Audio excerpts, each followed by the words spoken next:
Of course, our Parsha is about the story of Balak and Bilam, that Balak and Bilam, that they collaborated to curse the Jewish people.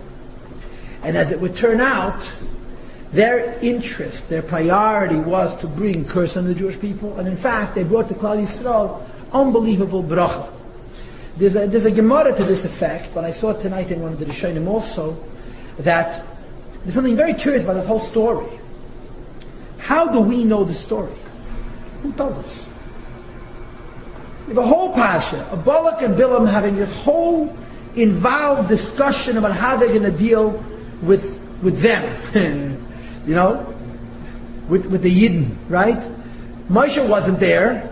There was no reporters. There was no undercover agents, or to use a terminology from our era, there was no embedded reporters to come back and say, this is what occurred. How do we know the story?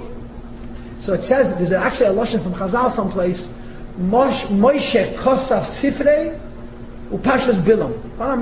It's a Chazal, maybe it's a Gemara even. That Moshe wrote the book of the Torah and the story of Bilam, because the story of Bilam has a nevuah element in it. There's a sicha from the Rebbe, a Mashiach sicha, where the Rebbe says that there's 3 levels to Yiddishkeit: nevuah, Torah, mitzvah.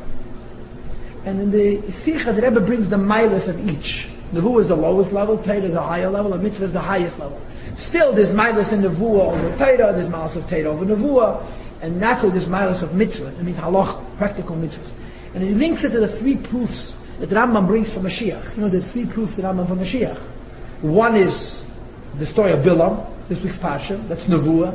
The other is Parshas Nitzavim, which he calls Torah.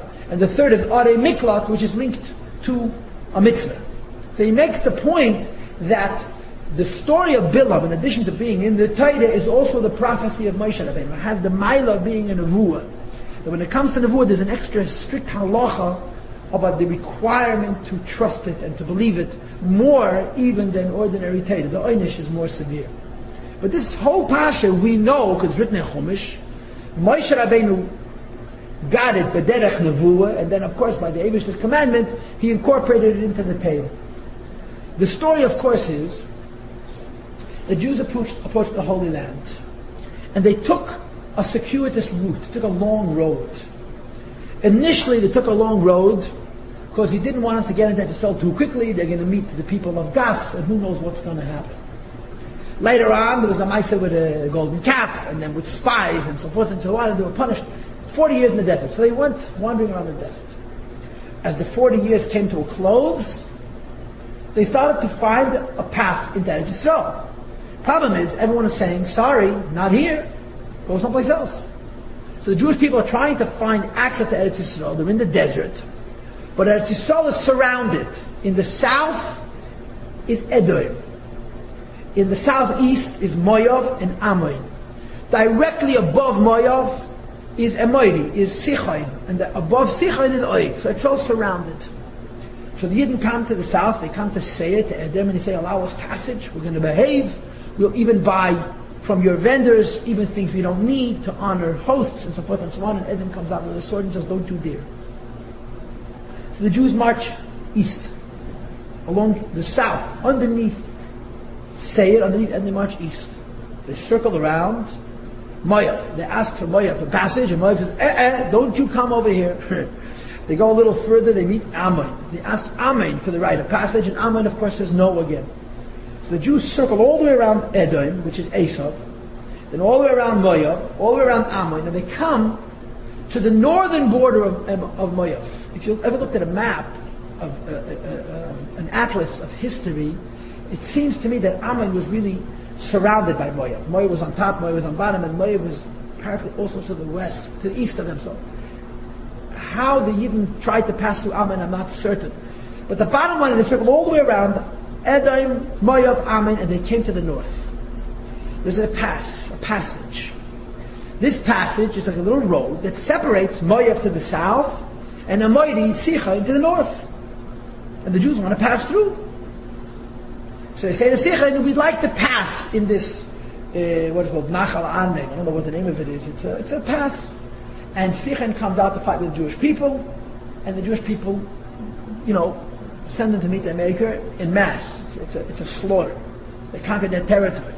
Oig comes to attack Klal Yisrael, and they conquer his territory as well. And all of a sudden, in the east of Eretz Yisrael, we have more territory than we're ever going to conquer to the west. It's a very, very large area. It may not be so inhabitable, it may not be so fertile, but it's certainly good for grazing. I don't know if you can plant figs and dates, but you can certainly have grass. So the Jewish people have conquered all the nations to the north, using their armies, but the encampment, the Machane Yisrael, was in the same spot. North of Moav, east of this road, which leads through what was the border between Moav and Ammon, and they want to go into Yisrael. So the Jews came to this here spot, they set up camp, and they fought 2 wars, and were extremely successful. Now, they want to cross. There's nobody to stop them. They're northern foes, they're northern objectors, they're northern dissenters, the northern obstacle is gone. So they have a free, just march right into Israel, leave Moav alone. Moav is sitting there, witnessing this whole thing, and Moav goes into a state of terror. They're amazed that the Jewish people just have bypassed them. They've given them a free pass, or a virtual free pass. On the other hand, they see what's happened to Ammon and to Ammoni and Basha, right? Sicha Melech Ammoni, Eglach Basha. These were the mighty nations, the protectorates of the Holy Land, and they're gone. They're wiped from the face of the earth. There's nothing left of them. And Moav goes into a panic. One of the details that should be mentioned here, Rashi says this later on, is the following detail. Balak was not from Ammoni. He was a Midianite. Was not from Moav. He was a Midianite. Moav and Midian were never very good buddies. What had happened was, before the Jewish people came, in other words, a few years earlier, there were a lot of battles fought between Moav and Ammoni. In fact, Ammoni, the northern nation that the Jews had just finished conquering, had conquered large stretches of territory that had originally belonged to Moav and Ammon. So when the Jewish people conquered it from Ammoni, it was theirs. The Lashon HaGemara is Eretz Moav Nitan Sicha. Sicha made kosher land of Moav. The Jews were not allowed to take territory from Moav, because it says in the pasuk Al Totzeres Moav, Al Tisker B'Mulchama, whatever it is. The 3 nations, Esav, Lot's children, Moav and Ammon, Yidden were not allowed to touch till Mashiach. That's Keni Knizi V'Kadmoni, that territory. East and south of Etzro, that's Keni Knizi V'Kadmoni. That land was given to our relatives. We're not allowed to touch it. But a huge chunk of what had been Moav had been conquered by Sicha before the Jews arrived on the scene. And the Jews said, excuse me, we didn't take it from you, we took it from Ammoni. Hundreds of years later, Ammon is claiming its territory back, and Moav is claiming its territory. You read the Tanakh, they're taking claims to land that Jews never conquered from them. Jews conquered it from their conquerors, you understand? But in any case, so they didn't have any leadership. Because all of the wars that were fought between Moav and Ammoni had created, they killed many people. They wiped out the leadership, and Moav was leaderless. And they selected Balak, who was a foreigner, he was a non-Moavite, to lead them. And when you look in the Mefarshim, you get a lot of interesting insights into what kind of personality Balak had. One thing seems rather constant, that he was different than Bilam, for 2 reasons. Number 1, he had a reason to hate the Jews. He was afraid. And number 2, he didn't hate them as much as Bilam. Bilam had absolutely no reason to care about the fact that the Jewish people arrived on the scene. And his hatred for the Jewish people was so profound and unreasonable, he hated the Yidden more than Balak. It's also indicated in many of the commentators, this Balak was a pretty smart guy. He was no fool. There's some of the Mefarshim say rather profound things about him, as this class will indicate as we learn. So now let's read the pasuk. Balak ben Tzipor, and Balak the son of Tzipor saw everything that the Jewish people had done to the nation of Ammoni, that was, of course, to the north. And then the pasuk goes on to say, V'yagam Moav. And the pasuk has a few different expressions that indicate how afraid the Moavites were, and how disgusted and how emotionally demoralized they were simply by the sight of the Jewish people to the northern border. Okay? If we yet to come up with a question, which I guess is what we need to do whenever you learn Torah, the key to analysis and study is questions. The question would be Vayar Balak. What is the deal? Vayar, Balak saw, as opposed to Vayishma Balak, Balak heard, or some other word that would denote the acquisition of information. You don't usually word see unless you're talking about seeing something physical. Balak didn't actually see the conquest of Sichem. He saw the effects of it, right? Vayar Balak, it should say Vayishma Balak. Vayivad ala Balak. Why does it say Vayar? Balak saw.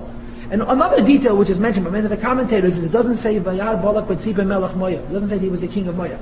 In Pasuk Gimel, it says Balak ben Tzipor melech Moav be'esahi. But at this juncture, it only says Balak, the son of Tzipor, who was at the outset not called a king, sees everything that Israelites had done to the Almighty. And let's read the Rashi.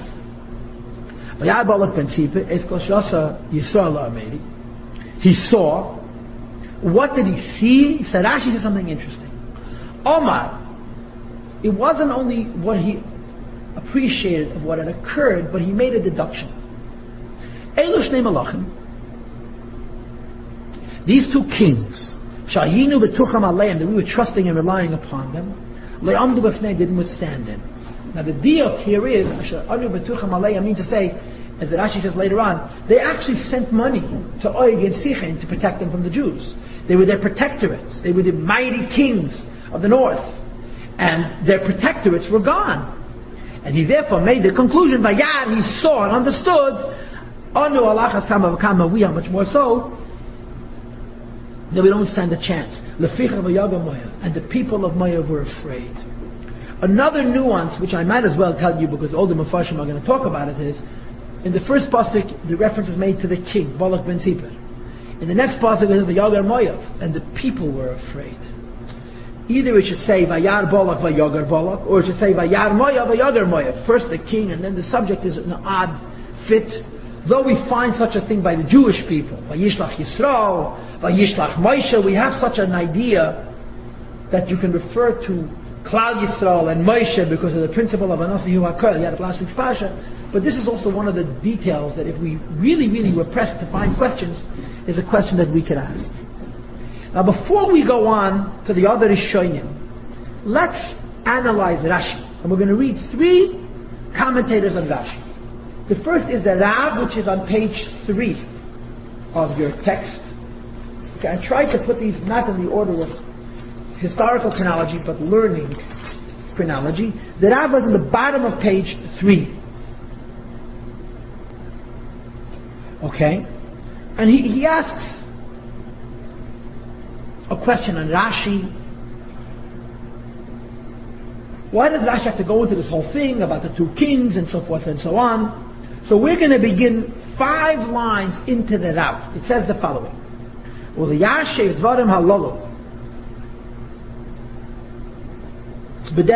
order to resolve these ideas, these questions in the following way, we will say the following.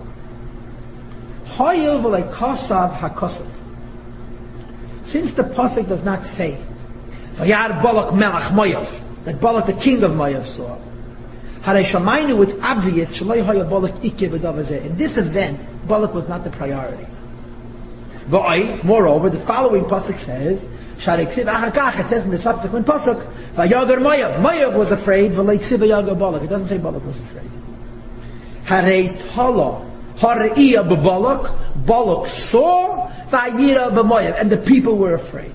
You follow? Balak saw, and it's not focusing on him as Melech Moav because it doesn't say Melech Moav. He saw the people were afraid. And the Rav offers a rather enlightened insight.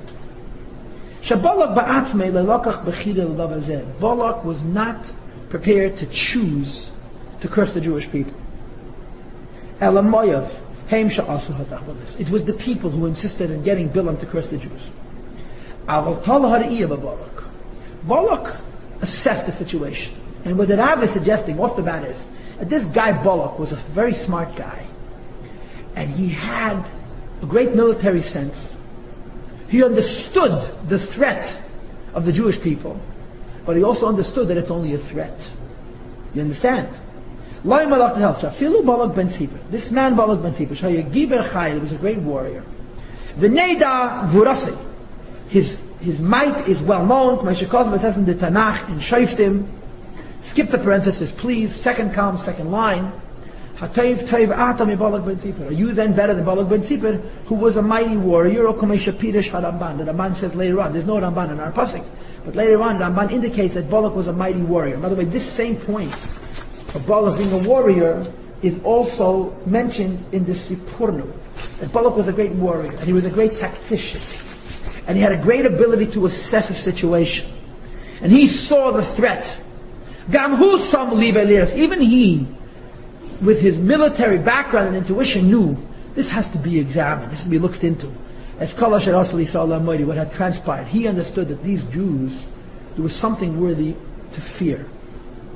But he wasn't afraid. As the people were. He was not their king yet, and he therefore did not have the fear they had. But since the people of Moav saw that Balak thought it worthy to analyze the military strategies and the military successes that the Jewish people had, the fact that he was paying attention to it as an expert on military affected they became very afraid. Claim, in other words, because Balak was paying attention, they were afraid. You understand? This is what Rabbi Paltiel says.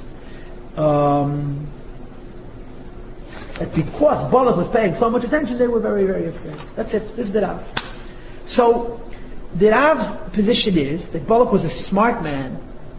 I suppose what he says is he wasn't afraid because he wasn't in a position of leadership.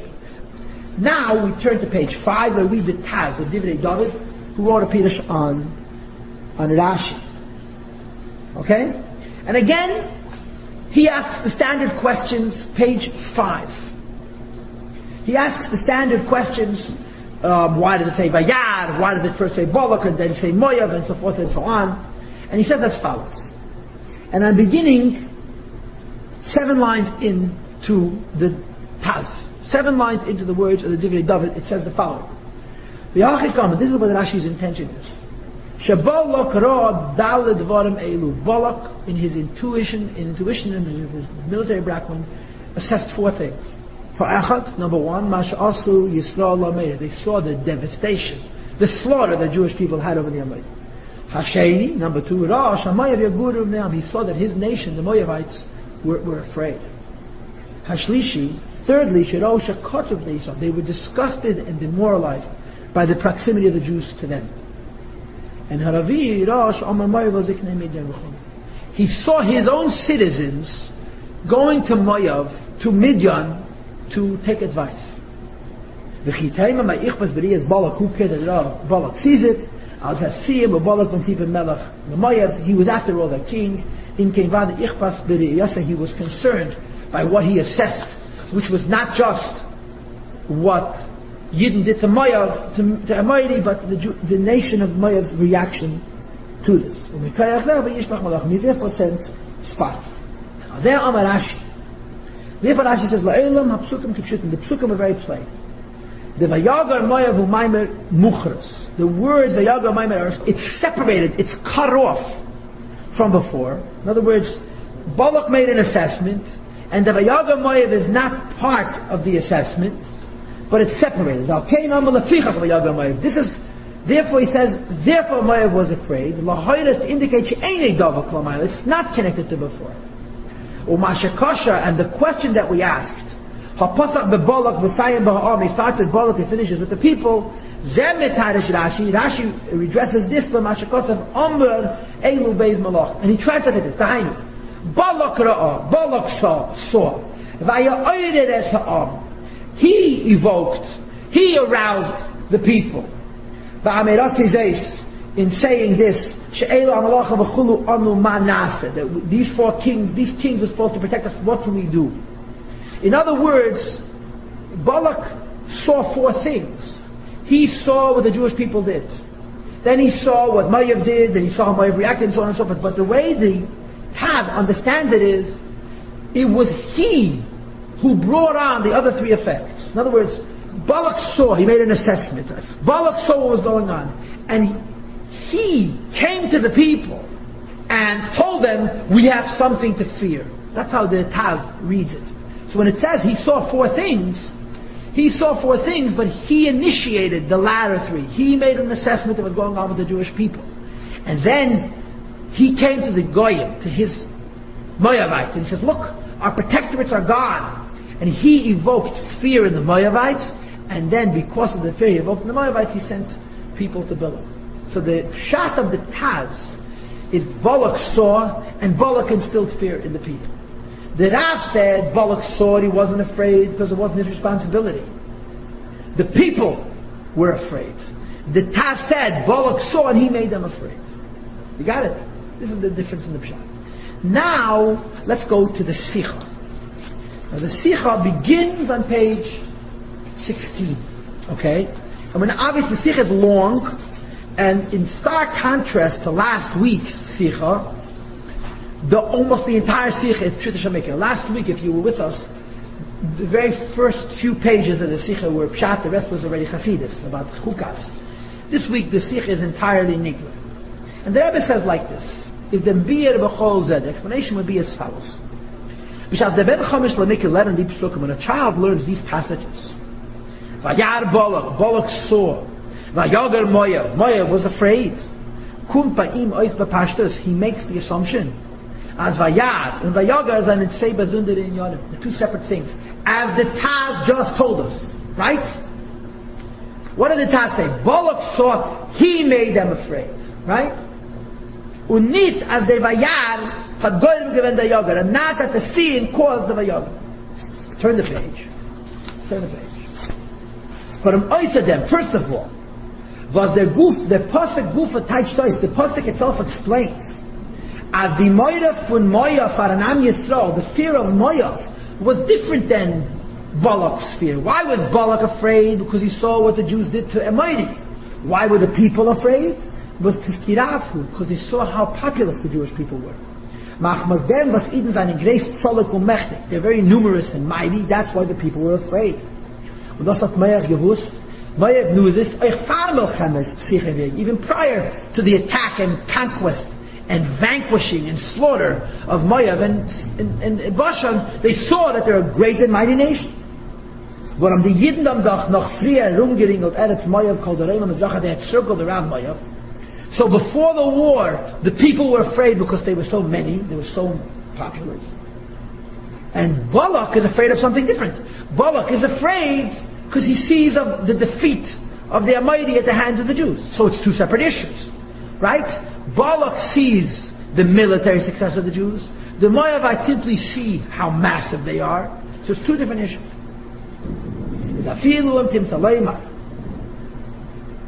Let's skip two paragraphs. If we would go with this approach, that the Moavites were afraid because they were so populous, and Balak was afraid because they had vanquished their protectorates. But even if we're going to say, Votman Gedaft Einlein, we would have to learn, as these say psukim, that these two psukim, Vayar Balak, and Vayagar Moav, then we can say verschiedene Prato. We're talking about different details. That even Vayagar Moav is afraid. The Moav von dem Volk, the people's fear, was hat gestammt. The people were afraid. Therefore, was Ravo, there were so many. There were so many Jews. The Goyim, the people were already afraid of the Jews before the war. Das haben die Moavim gesehen, noch dann, wenn die Jiden haben herumgeringelt, they were circling Moab before any battle. And from that point forward, is they were fallen on Moab for Jiden that reason to fear the Jewish people. Now, from that second, you could say, hat dann das Volk, nicht gekannt, proven, gefunden an Ezra dazu, When they saw how populous the Jews were, they were afraid, but they couldn't do anything about it. Because their king Balak had der Rebbe von Yidden nicht angeworfen gemeldet. He was not afraid by seeing how many people there were. The Goyim were afraid before the war with them. They just saw so many people. And Balak held his cool. When there was the actual war and the vanquishing of Sicha and Eik. And Balak Melech Moav. And Balak the king of Moav, which is different than the Rav. The Abarbanel said at the beginning of the Parsha that Balak was only a general, he wasn't yet a king. The Rebbe is saying, no, he was already the king. What the Jewish people did to the Yamedi, he too became afraid for the Yidden, for the Jewish people. Das heißt, in other words, as to that in addition to the people being afraid, he was also afraid. Right? So now that the king is also afraid, they express their fear, and they start to seek counsel and so forth and so on. Until now, the Rebbe is offering us an assumption that's based on the same principle that the Taz said. Muchras, the two issues here. The people of Maya may have been afraid from before, but they couldn't speak. Now that the king sees and is also afraid, they're able to speak. Okay? When Agamas der Pirush is nitgatik, even though this interpretation is not entirely smooth, for whatever reasons, okay? Von deswegen, top of the page 143, second line. Lulei Pirush Rashi, if not for Rashi's wording, what man fort gichet angelernt, we would still more quickly assume, Adem pashtus dik and Pirush, this simple interpretation, as Vayar Balak or Vayar Gamayas and say, but there's two issues here. The fear of the king and the fear of the people. The Rebbe daf Rashi mechadish sein. Rashi comes to teach us. Vayar Balak lafichach v'yar Gamayas. It's not two things, but it's one thing. In other words, what the Taz proposed, the Rebbe is saying is not pshat in Rashi. And the reason Rashi disagreeing with the Taz, who's an interpreter, the reason the Rebbe is disagreeing with the Taz, who's an interpreter of Rashi, is lafichach. Lafichach v'yagamayv, because of what Balak saw, Vayagamayv was afraid. In other words, the simple interpretation the Rebbe offers is taka what the Taz says. There's two issues. There's the fear of Balak, and there's the fear of Maya. The Rebbe says no. It was the fear of Balak that created the fear of Maya. The exact opposite pshat. Balak saw, he came to his citizenry and proposed, listen people, we have something to fear, and he created the fear in his citizens. Last paragraph on that page, last paragraph on page 143. He goes into this whole thing that the people of Maya paid bribes, paid taxes to a Moedi to protect them, right? But when Balak heard was the Yidden getan zu sicha ve'eg, what the Yidden did to sicha ve'eg, hat in dem gesehen God etwas anders. He saw something entirely different. He didn't only see mighty nations fall. He saw something different. At gesehen, he saw as menat fartilik, that there was an assassination, there was a wiping out. Die was ayinu b'ticha behem, our protectorates. As von itzt on is men nidov v'emitzef Allah with nobody to rely on. In other words, there's two ways of looking at the difference between Balak and Moav. One way is saying Moav was afraid of the people. Balak was afraid of the military conquest, which seems to be what the Taz is saying. They're saying something different. No. Moav was afraid of the people. Balak wasn't afraid of the military conquest. Balak was afraid of the loss of his protectorate. He was relying on America to protect him. Now turn to the top of the next page. The Rebbe of Balak, therefore Balak, Machmas Greis Pacha, because he was so afraid. Man that he can't mailim sein Adem Sod for seine Anshe Medina. He kept it from his citizens. They were afraid of the masses of Jews. So what? But Balak was the king. He was the decision maker. And he was relying on Amaydi. When he saw the conquest of Amaydi, Balak came to his people and says, listen people, we have something to fear. He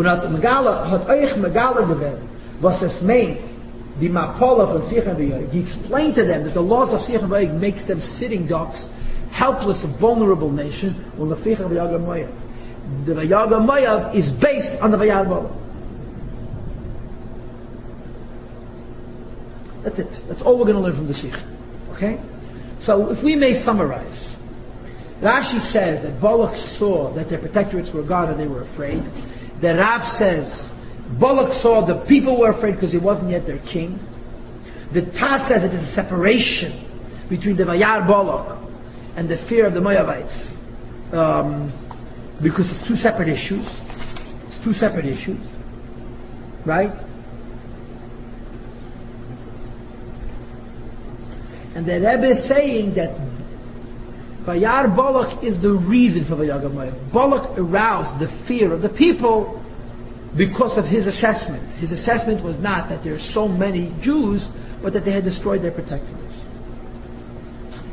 This is the end of Rashi. Okay? Now back to page 1. Back to page 1.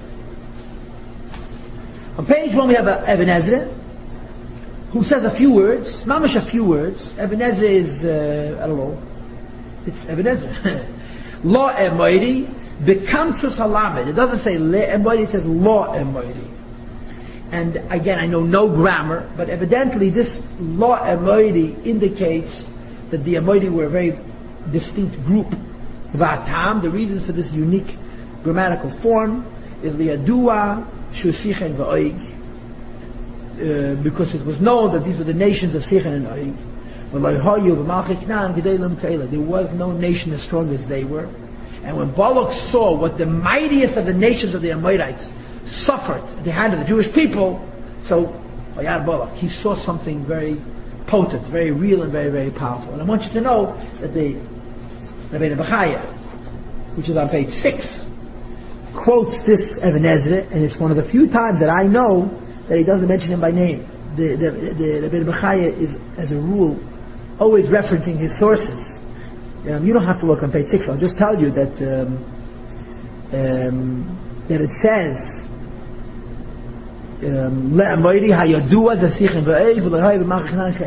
he says word for word what the Eben Ezra says, and he doesn't quote him, which I find odd. But we'll get to the Rabbi Paltiel a little later on. Okay, now that we did Eben Ezra, let's do Sforna. Okay, Sforna.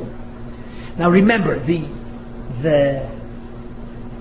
point that we are focusing on primarily is the word Vayar Balak. Balak saw, as opposed to some other terminology would indicate the acquisition of information. So some of the Mefarshim say that Vayar means he saw and wasn't afraid, he just assessed, right? Other people thought that he saw, yet he delved more deeply. Let's see what the Balaturim has to say. I'm sorry, what the Sforna has to say.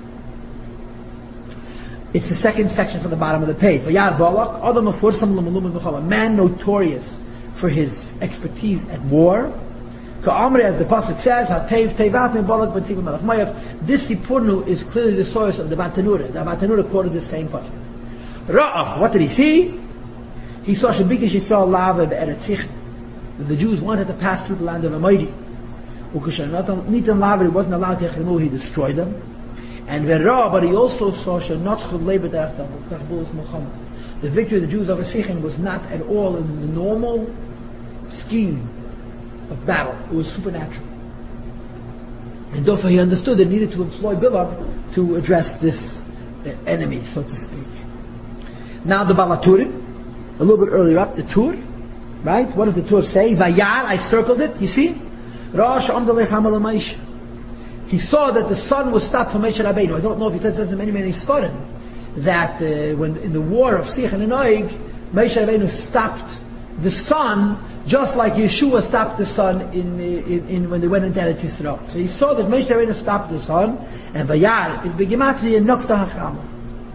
And he, the Tur, explains why the use of the word Vayar, because it has the numerical equivalent of stopping the sun. And then the Balaturim says, sometimes seeing means to understand. So you can make Yishmeya Yosef understood. Sometimes seeing means to deduce and understand.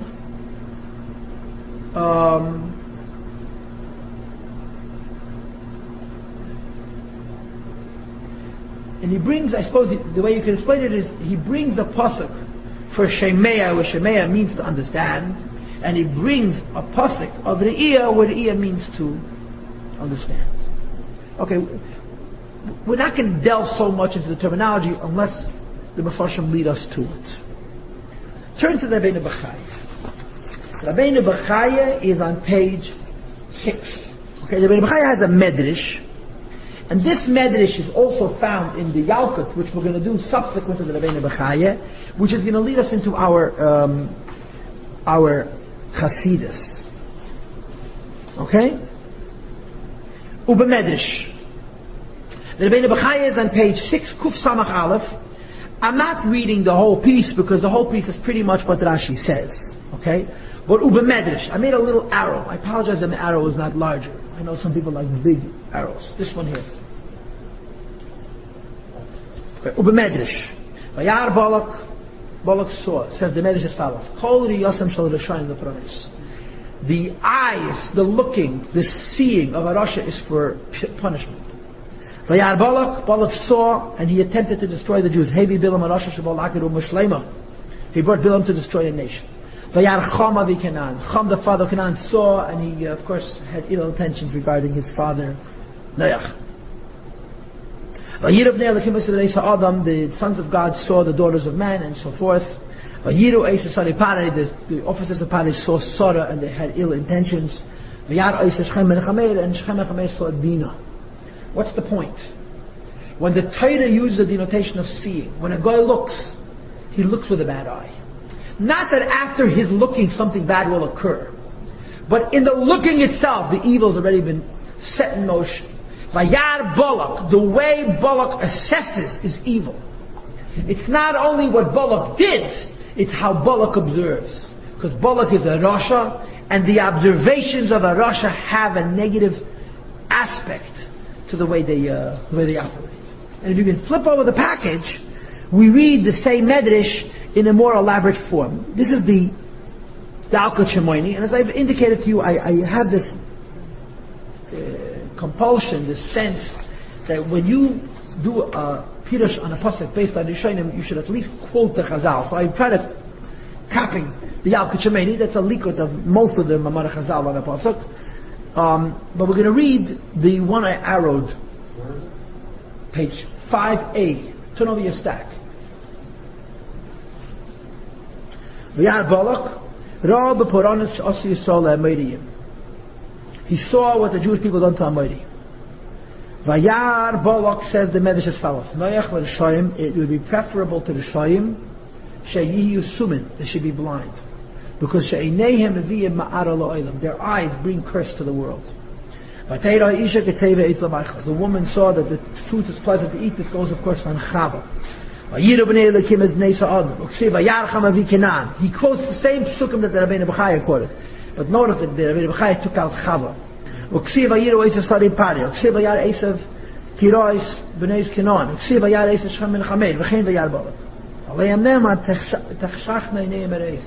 You have to blacken their eyes from seeing, or to say it more precisely, that their looking is black. When a Rasha looks, there's blackness in his look. Aval tzadikim, as opposed to the righteous, yiru v'yismachu. When they see, they have an optimistic and a positive view. And he brings v'yisa eina v'yar Yitzchak saw Rivka coming back. I don't know what this pasuk v'hinish loisha anoshim is. Oh, this is Avraham Avinu. Avraham Avinu. V'yisa eina v'yar v'yisa anoshim. And the next one, v'yisa eina v'yar is taka Yitzchak v'nig malam boy with Rivka. And then it says v'yar samakam arachek was v'dakeh das Yitzchak. V'yar v'hini ayel, v'yar v'hini v'yar so this by Yankev Avinu, v'yar b'sif loisim v'meisher Rabbeinu, and v'yar pichat ben alaz. The point that the Medrash is saying is, in addition to the other v'yar Balaks, the v'yar means he saw and understood, or he saw how his nation reacted, or he saw and he got his nation to react. The Medrash is offering a deeper insight. V'yar means, how do you look at situations? What kind of sense do you have of what you see? When you see things, how do you look at things? And if you will, we're going to learn soon the Chasidus. The Chasidus of this class is based primarily on this Medrash, on this Yalkut. What do we know about seeing? What do we know about seeing? We know about seeing that when you see something, you see the essence of a situation. When you hear a situation described, you have to piece it together and you have to make an assessment. When you see the essence of a situation. and you're able to zero in at what's truly going on. There's a very strong imprint in the mind of the seer from what he sees. When a Rasha sees the impact, the imprint of what he has seen is negative, but the negativity is not from what he's seen, the negativity is from him. Because he's a Rasha, he assesses everything from the perspective of a Rasha. That's Vayar Balak. Balak saw, but Balak saw. Because it was Balak who saw, his assessment was negative, whether that assessment was correct or was incorrect. You can add also a different dimension.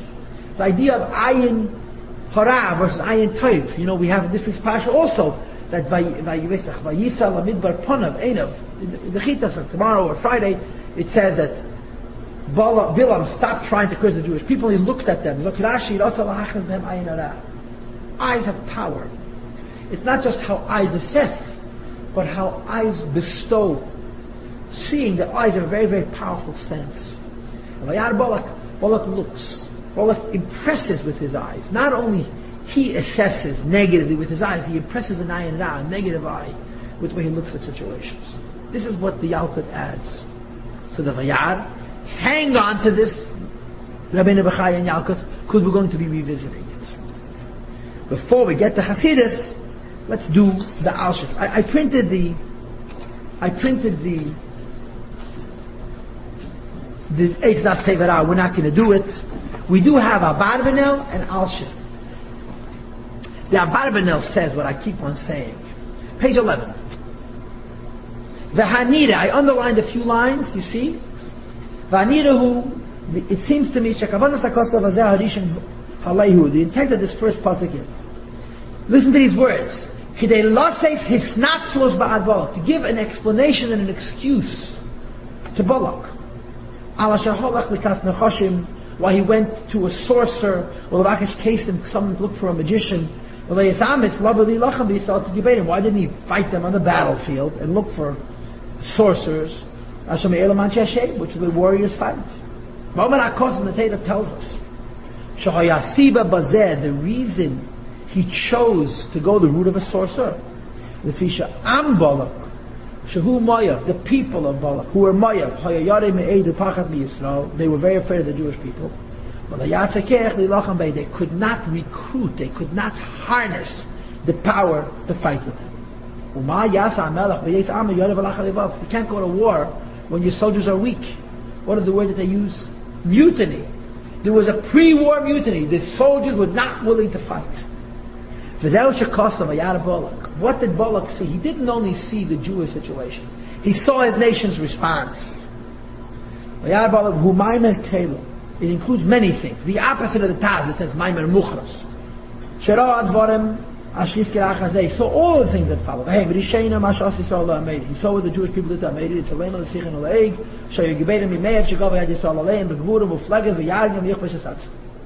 Five lines from the bottom.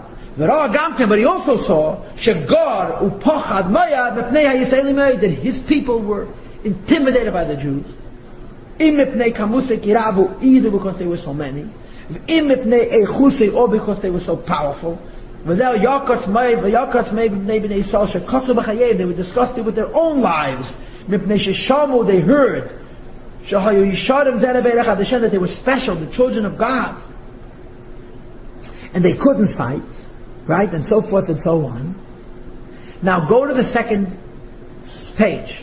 All of these things, Balak saw all of this. He saw what the Jewish people did to Balak and therefore he had no choice. He couldn't engage the Jewish people in war, and he went to seek out Bilam's counsel. You understand? This is what the Abarbanel. We could repeat again. How does the Bar Tanura explain it? Balak saw and he wasn't afraid because he wasn't their king yet, right? What does the Taz say? Balak saw and he made the people afraid, right? What does the Rebbe say? The people were afraid already. But Balak didn't let them act on it until he saw the conquest of sicha, and now he came to the people and said, now we have a reason to be afraid. The Abarbanel said he saw what the Jewish people did and the reaction of his nation. He knew he couldn't fight the Jews. He didn't have an army. Very good. Nice pshat. Now, let's see what Rabbi Alshich has to say. Page 14.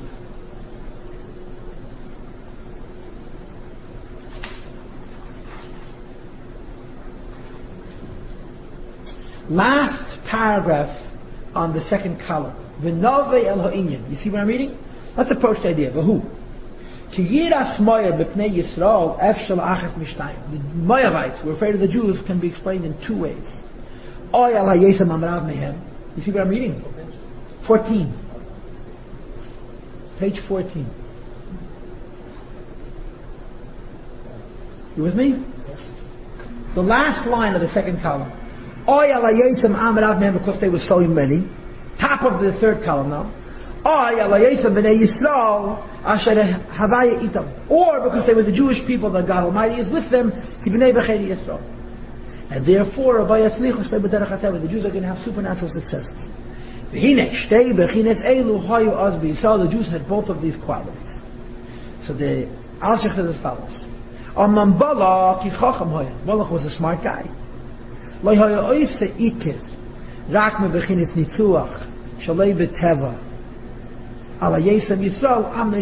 He did not make a priority only from the supernatural victory of the Jewish people, because God is with him. He was impacted by what he saw. He saw the victory over the Almighty, and he said, wow, these are not a natural people. They don't find with natural means. Okay? As opposed to his citizenry, who were not as smart as he was. And they were afraid because they saw such a mighty army. Second paragraph. This is what Balak saw, ayin ba'ayin. While he was still Balak ben Sipir, when he was not yet a king, at that point he saw as Kolashas Lisal Almighty, Kisham Haya Am Sicha Malka, that was the nation of Sicha and his king. And Ra, he saw that the way they were succeeding was only because they were Jews. Was all supernatural. He wasn't impressed by the multitudes of the people. He was impressed by the supernatural powers that they possessed. The people of Moav. They didn't see it, they didn't understand. They only heard about it. A person is not impacted by what he sees like what he hears. What he is saying is, Alshich is saying that he was a member of Sicha's army. He was part of the war. He saw the slaughter. Therefore, he understood that the real fear of the Jews is the miraculous powers.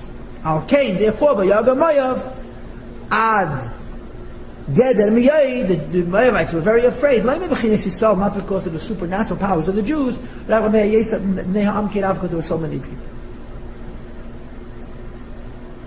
That's it. And of course, you can read on. I printed the whole Alshich. But what is the Alshich saying? The Alshich is saying is Balak was smarter and he was better informed. He knew that the thing to be afraid of was what he saw, and the Moabites didn't appreciate this. They were afraid of the fact that there were so many people. Now let's read the Shela, which is on page 13. Flip over.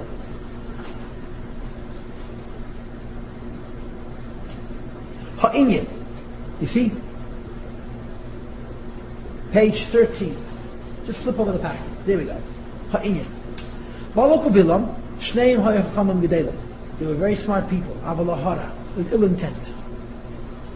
Shneim ha'yoyedim advekas ha'gadol shef Yisrael b'Hashem Yisbarach. They knew how connected Yidden are with Hashem.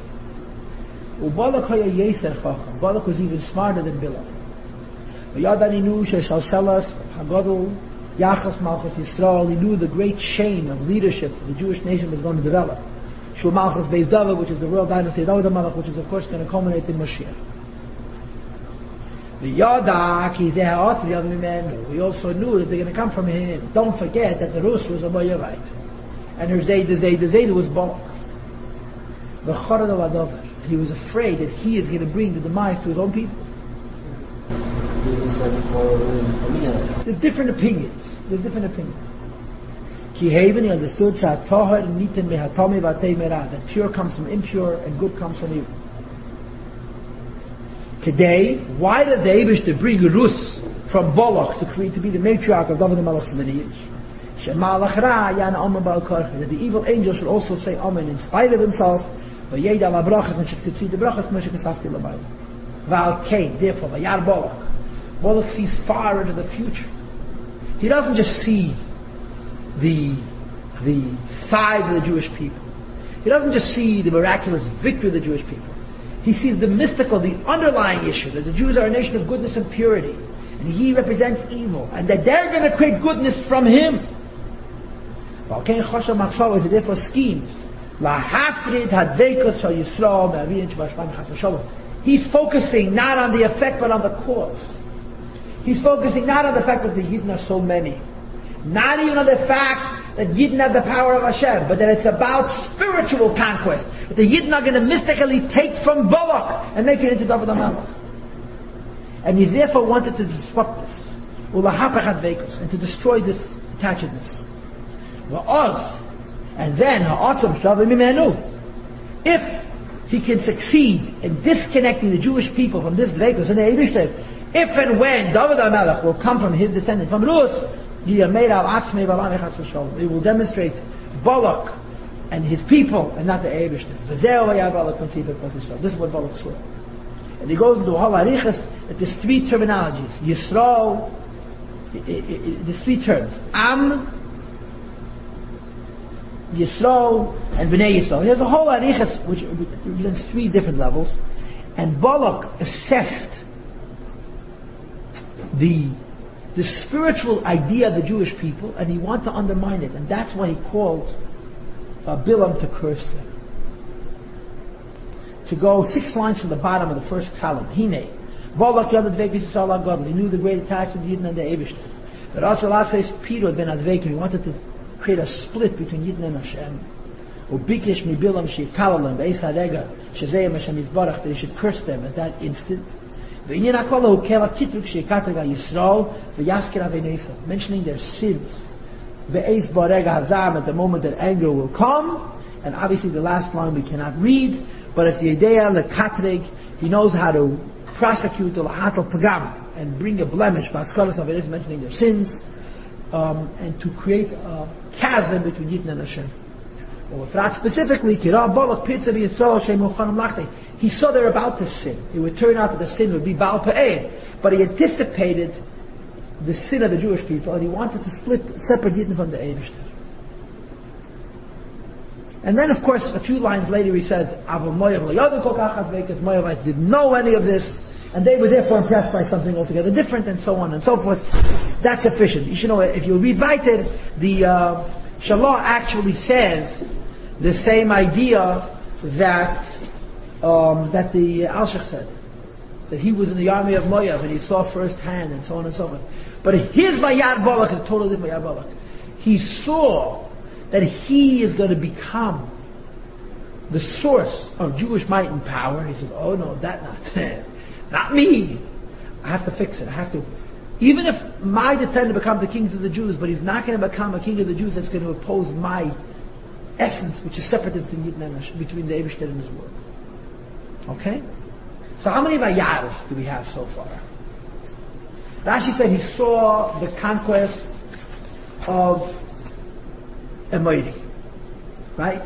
So the Taz says, because he saw, he made his citizens afraid. The Rebbe added, the citizens were afraid from before, but it was muffled until Balak saw what he saw, and then he exacerbated, he enhanced the fear of the people. Right? The Abarbanel said that he saw that his people were afraid and they were not willing to fight, and they had become weak. The Alshich said that he saw the true concern, the supernatural quality of the Jewish people. His citizens only saw how many they were. The Shela says he saw that the whole idea of the Jewish nation is to take from Klip and make it into Kedusha. He didn't want to become a collaborator. That's why he wanted to make them into Klip. Right? That's 4 or 5 different shatim. In addition, we had the Tur, who says that they saw that Moshe Rabbeinu had stopped the sun, and the Sforna, who said that the Jewish people, I guess it's the same thing, the Jewish people want more supernatural. These are all the Vayaz we have so far. And on top of all of that, we have the Medrash. The Medrash says it wasn't only how he reacted, it was how he looked. He had an evil eye. He looked at things in a negative way.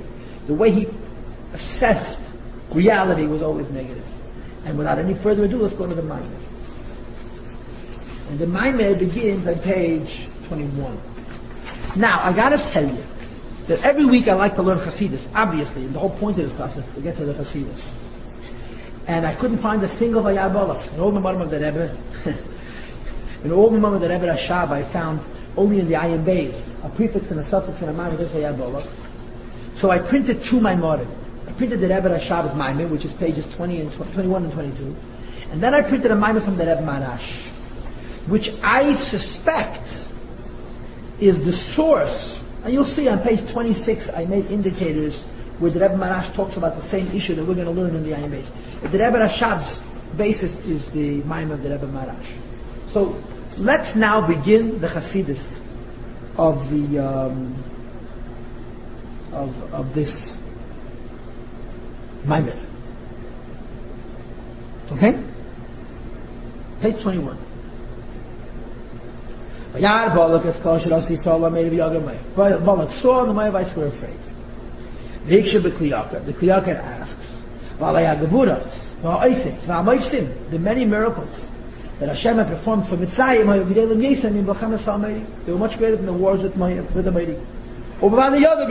He knew about it. Why wasn't he afraid of those miracles? He was only afraid of what they done to the mighty. And moreover, he attributes the success to the Jewish people and not to the Eibishter.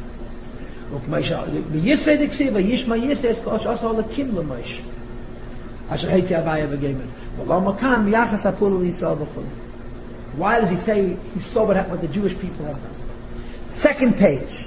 Another question is, first says Vayar Balak saw, the people were afraid. Ubeyud Reish Gimel, and I can't figure out what it is. Isa b'shem Psikta, it brings on the name of a Psikta. Al Pasuk Vayar Balak Yeshriya Shehi Shmiya. Where did we see this? The Baal Turim said Yeshriya Shehi Shmiya. Sometimes seeing means understanding. Well, and you move into the Rebbe asks the fourth question.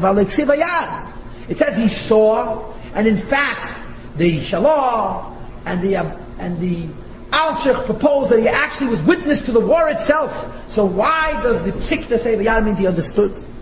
Why does it say it's understanding? If it's Shmiya, and if it's only understanding, okay? And then he brings our Medrash, when Isa b'Medrash Rabbah in Megillas Esther, Vayar Haman, Techshach Ne'eim Shal Rashoyim, and he brings the Medrash we just brought. We're not going to repeat the Medrash. And he finishes with Tzarech Lahav Ma'u Inyan Riyashem Rashoyim. What is so bad about the way the Rashoyim see things that it's bad and not good? How many questions did the Maimed ask? Why was he afraid of what happened to Amoydi not Yitzias Mitzrayim? Why does it say Yisro? Why was it that Balak saw and the nation was afraid? Why did it say he saw if it means he understood? And what is the idea that every Rosh's eyes are negative? Those are the questions that the Maimed asks. And there really aren't any original questions. They're the same questions we had until now.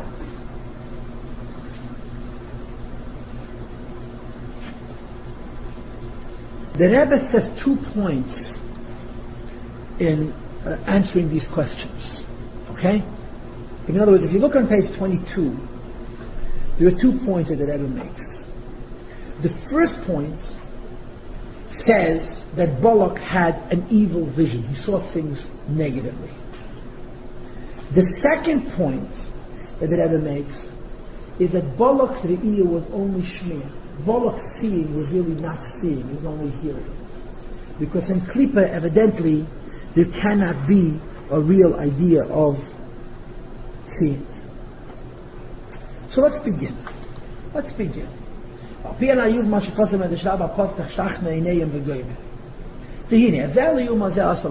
Hashem makes 2 things that are equal and opposite.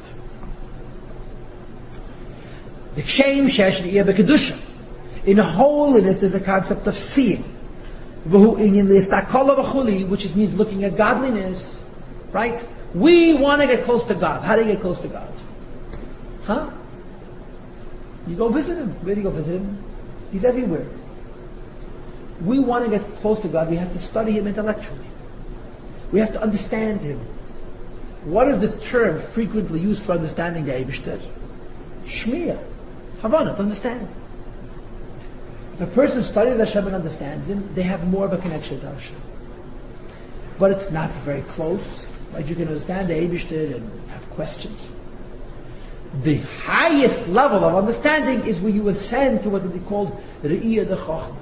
Your understanding is so deep and so true that you essentially see Him. And in the Lashon HaChasidus, it's takolo b'yikor de malka, to look at the glory of the Eibishter. When you intellectually have delved so deeply into Lakus that you, so to speak, have a sense of the essence of the Eibishter, this is called seeing the essence of the Eibishter. Parenthesis, this is a tangent. There's a different related term, and that's called l'ishtaba b'gufa de malka, to become one with the body of the Melech. L'ishtaba b'gufa de malka is different than istakola b'yikor de malka.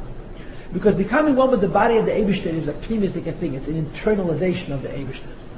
L'istakola b'yikor de malka means to be dazzled by the greatness of the Eibishter. L'ishtaba b'gufa de malka, the lashon in Chassidus is la'alois m'bechinas garmoyi le'bechinas chayoyi, to become intimate, to experience a lakus in a pneumatic way. When you see godliness, it wows you. It powers itself upon you. When you see the Eibush, it's very powerful. There's also seeing in Klippa. Okay,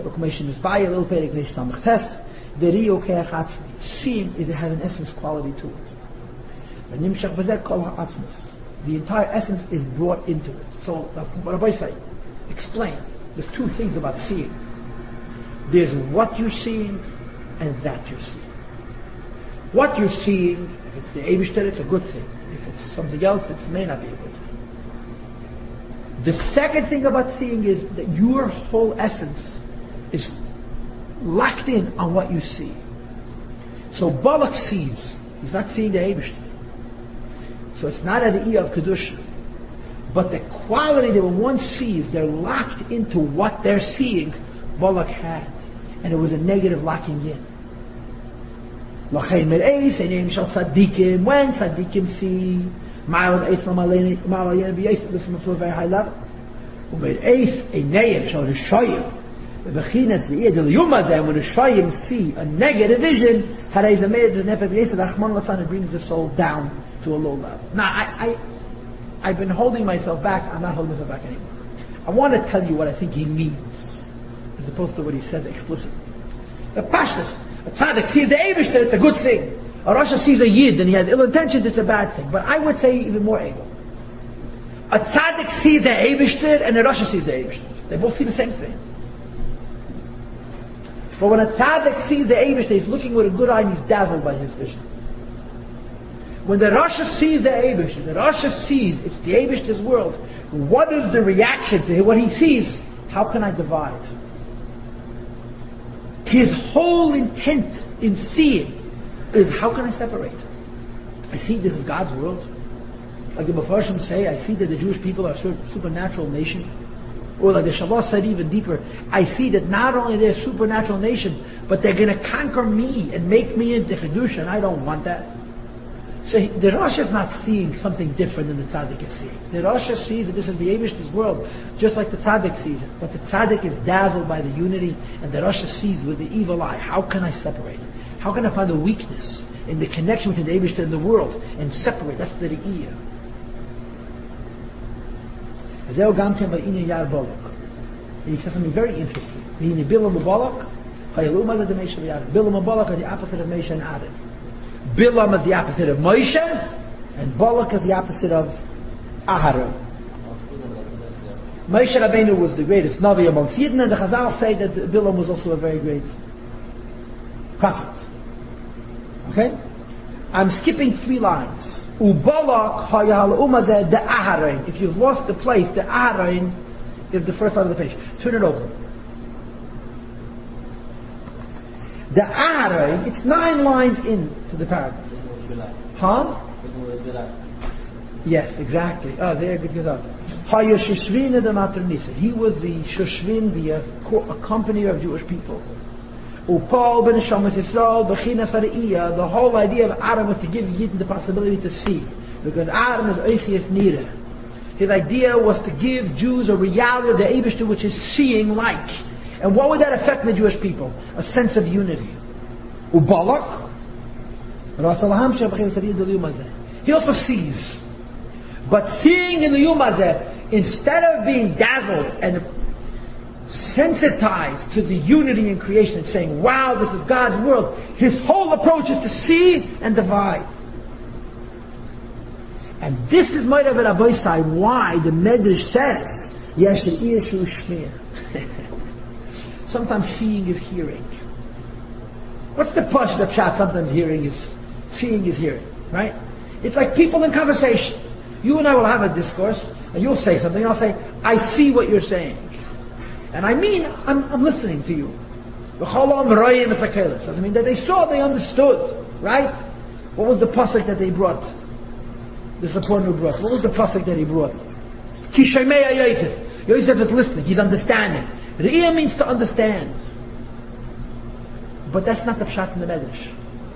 When the Medrash says that the Re'iyah Tzadikim, that the Re'iyah is Shushmiya, it doesn't mean that you mean to understand. It means that you see, and you're not getting that you saw. You're getting that you heard. What's the difference between seeing and hearing? Huh? When somebody comes to you and argues with you, and explains something to you, and proves something to you, you can always argue back.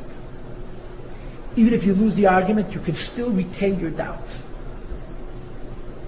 When you see something, it's irrefutable. And it's a fact.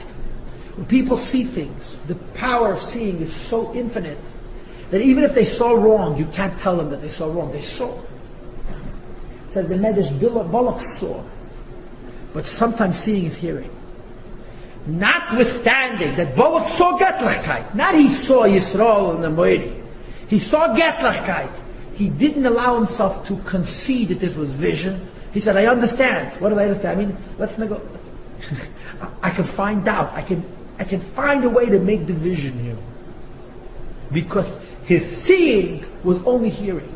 He didn't allow what seeing does in Kedusha, that it impacts you to the extent that you can no longer deny it. Even though he saw, he heard. You know, I had a conversation with some people recently about this business of Zel Yom Hazeh. Every Shem makes Kedusha and Klipa equal. One of the issues of Zel Yom Hazeh is that there's Chesed, Gevurah, Tiferes, right, left, center. Right? I'm sure you're familiar with this. So the question becomes, does Klipa have a center? And then if Klipa doesn't have a center, it looks like it has a center, so that it should be equal. But in fact, the center of Klipa is either Chesed, right? Whatever it is, Das and Tiferes would be negative. Chesed, you say the Machas, there's no center. Here we're saying something different. When Klipa sees, it hasn't seen. We call it seeing, but in Klipa's case, it's not truly touching the essence. Because if you touch the essence, you can't deny it. You can't split. It's Shmir. You have a possibility to see godliness, and they say, let's split. That's the pshat. The Yeshi'i Shmir. Lihiyas. Lihiyas is the first one on the line.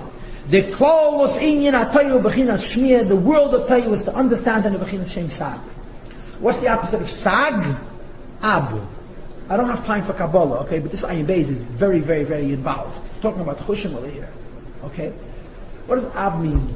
Ab is godliness. What does Sag mean? Sag is godliness. They're both higher than Atzilus. They're both Ein Sof. Atzilus is Ma. Malchus is Bab. Sag is Kesed. Ab is Ab. What's the difference?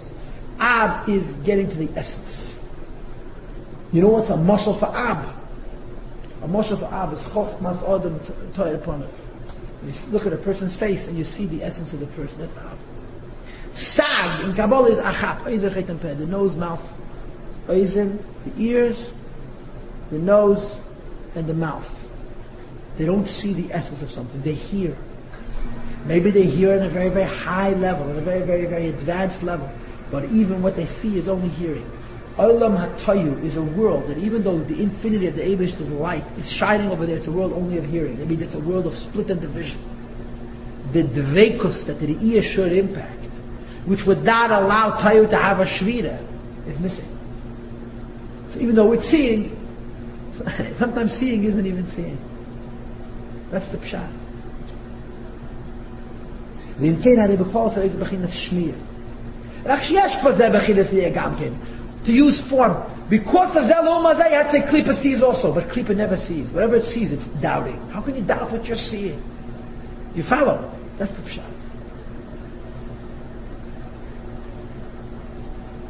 And he explains that Balak, he goes into a whole big Kabbalistic discussion. The word Balak means to destroy.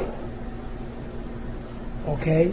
It's because even though Balak sees, the nature of his seeing is only hearing.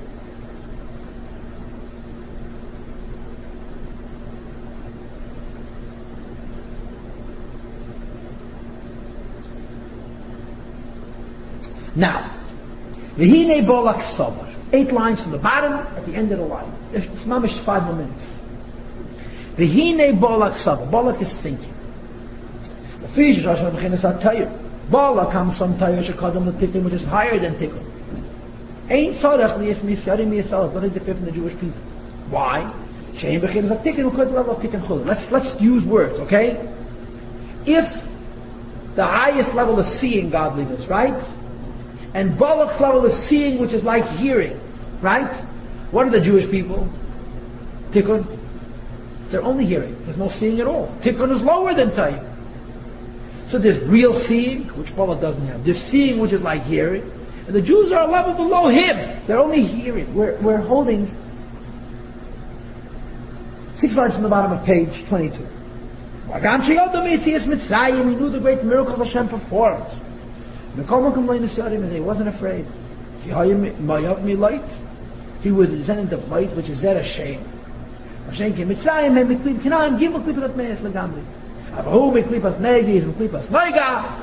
Balak thinks, I'm better than them. Okay, maybe my seeing is deficient, but I at least can see.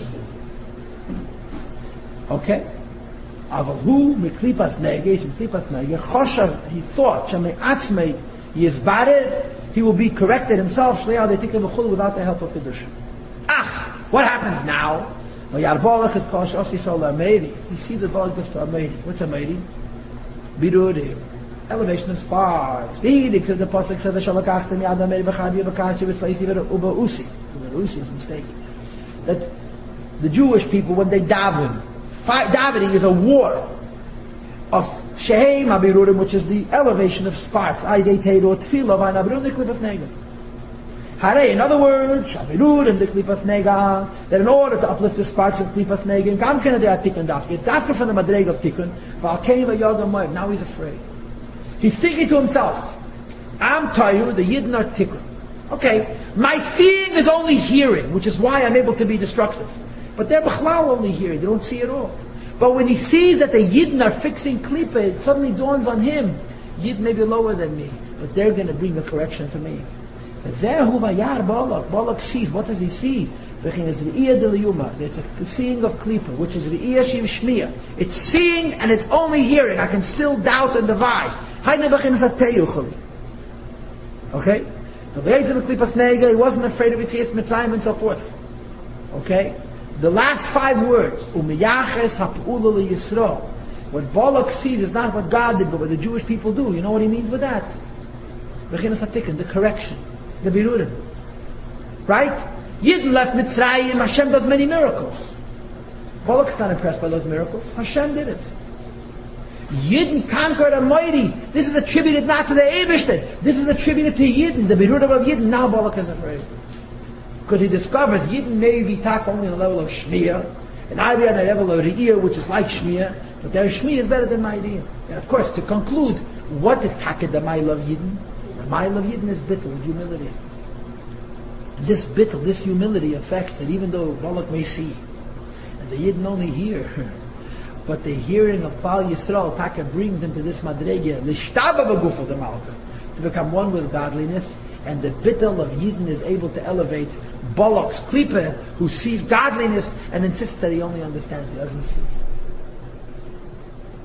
I suppose you could say I interpreted a little bit the Maimed, but only a little bit. It's a ganz another vayar. It's a whole different vari'iyah.